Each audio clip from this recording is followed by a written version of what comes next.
Hello, everybody, and welcome to week 8 of our class, LS 526, Advanced Writing for Graduate Students.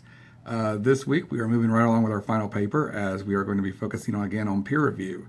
Remember, in our first paper, way back before week 5, we did a peer review that I sent papers to each of you that did not have a student's name. We did a blind peer review and looked at issues with grammar and issues with the resources and issues with the way that the paper was written.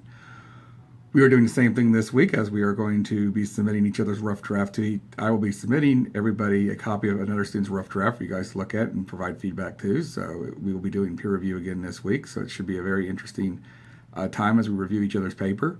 Again, guys, please do not feel the need to be kind or hold back. I mean, this is going to be very beneficial to your fellow classmates. So you want to give the paper a very thorough and a very fine review.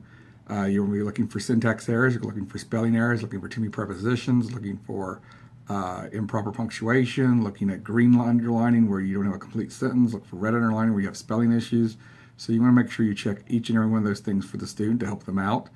Check the reference page, make sure that all the references are properly APA cited and that the format's correct as well too. Also check to make sure they are using the APA format with a running header and page number on each page and a proper title page.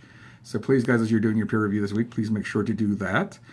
And like I said, this is in professional writing and when you're in the workplace and you're reviewing memos and you're reviewing other people's things, this is a situation where you don't want to sugarcoat it. You want to be thorough. You want to be tough. You want to help your fellow coworker or fellow friend out because this is going to be their reputation on the line. This is going to be them sending this to somewhere where it's going to be reviewed. It's going to serve an important purpose. So in peer review, when it comes to professional writing, we want to be tough. And we need to understand, too, if we are the person getting the feedback, that this person is not being vindictive. The person who's done the review is not being abusive. This review is being done to help you out and to be beneficial and to make sure that what you're sending out is the best quality paper you can and that it is going to be up to your standard, up to par, and it's going to be a great reflection on you. Other thing we're looking at this week, guys, is we're looking at source credibility. And this is a very interesting discussion as well, too, because what we're doing in source credibility is we are going back to the resources and references and we're checking to see if this author, if this source is credible.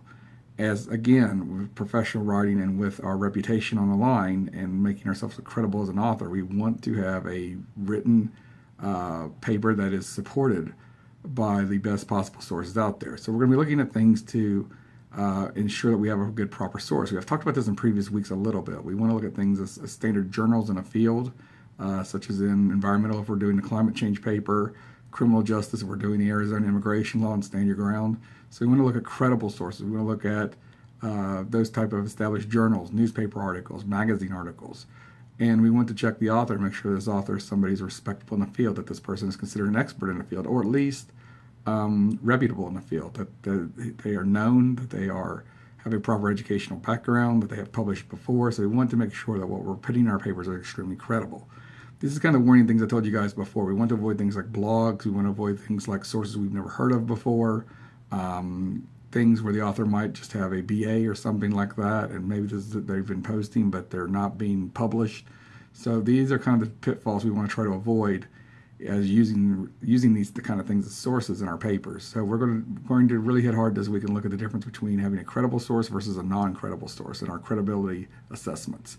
So it should be an interesting week, guys. Remember, one discussion board this week. We are working on peer reviewing the other people's paper, and we'll have our seminar this coming Sunday for week 8, and I will see you guys then. And on the discussion boards, remember, if you need me, please feel free to email or text, or if you need to call me, you guys know I'm always available, and I will respond to you guys as quickly as possible. And with that, guys, have a great week.